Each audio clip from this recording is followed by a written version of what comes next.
Morality. The mere mention of this word seems to automatically generate eye rolls and muffled contempt from a large section of the occult and esoteric communities, and society in general. No sure evidence to how programmed we've been to despise the concept. But why despise morality? Might it make us insecure of our own ability to live to a higher standard? Does it exteriorize the locus of decision-making, robbing us of our ability to be our own arbiter of what's right and what's wrong, and therefore true or false, real or unreal?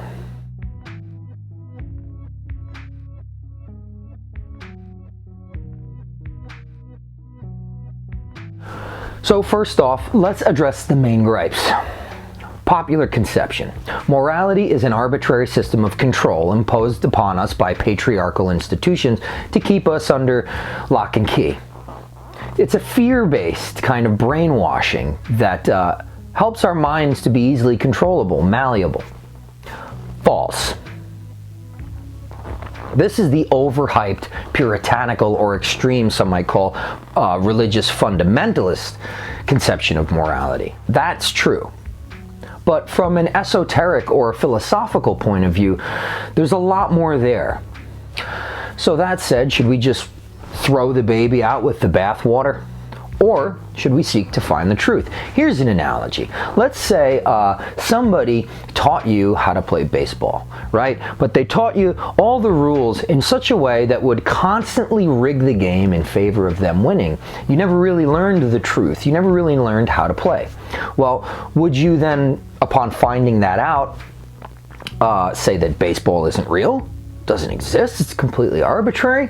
For the sake of the analogy, right? It's analogy, not being literal here, but for the sake of the analogy, I would say that that is probably the immature, reckless, and if anything, reactionary, extreme reactionary way to go. Rather, you just try to find out what the real rules are, right? You try to learn how to play the game. The Western esoteric tradition has its own conception of morality that predates specifically Judeo-Christian contexts of it. We can find it most clearly delineated in the works of Plato. Plato discusses two concepts by way of his former teacher and chief protagonist of his dialogues, Socrates.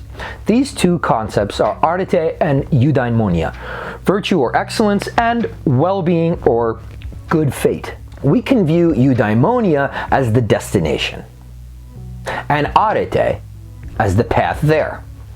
Yet why is this the case? Because of a simple cosmic law which is not necessarily observable in the same way in which concretely physical laws work. Yet still, the underlying mechanism is cause and effect. Every action has a proportionate reaction, typically in opposition. Nature wants to balance. Yet it is not merely so simplistic on the human scale. Plato also conceptualized human beings as possessing a dual nature. One, a consequence of the higher, starry aspect of human consciousness, and the other a consequence of having a physical body, which partakes of the material plane for a time. It tethers the higher to the lower, the subtle to the dense, the light to the darkness. These two natures in the average person are nearly completely at odds, pulling in either direction, like two horses pulling a charioteer. Yet the charioteer must seek to control the impulses of either in order to direct the forces with willed application. This is where the importance of virtue comes into play. We are powerful. Our consciousness has contributed to the evolution of the physical capabilities on a massive scale. Our impact is nuclear, literally and figuratively, compared with every other species on this planet. We can remain willfully or subconsciously oblivious to this fact and its consequences, or we can be aware.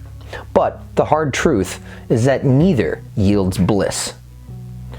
Yet bliss, while potentially helpful in the right circumstances, is not a state of balance.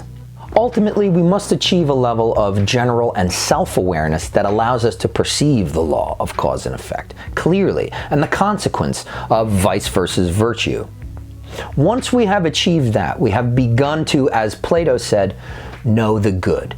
He also conceptualized this as part of paideia, which is the education of the soul.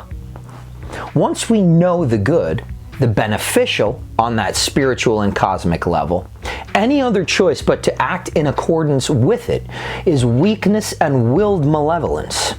Yet typically, the bonds of our material inclination have been so reinforced that they lead us to the point where our consciousness has been utterly conditioned to take orders from it, rather than vice versa. We may find, to our own surprise and horror, that the servant has become the master. In our efforts to gratify our every urge, we have become slaves to the lowest parts of ourselves.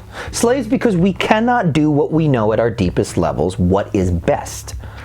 Truly, the right cause for optimal effects we cannot choose.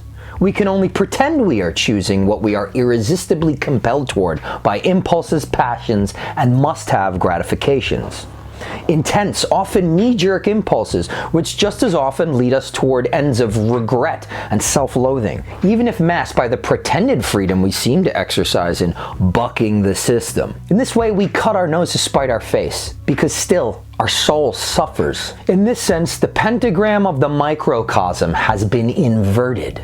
The point of spirit is subjugated to the ascendancy of the four terrestrial elements of our being. The animal aspects of us have become out of balance and are fitly typified by the head of a goat, immovably stubborn and insatiably consumptive. So, how do we regain the balance? By the application of alchemical fire. Join me again in part 2 of this episode,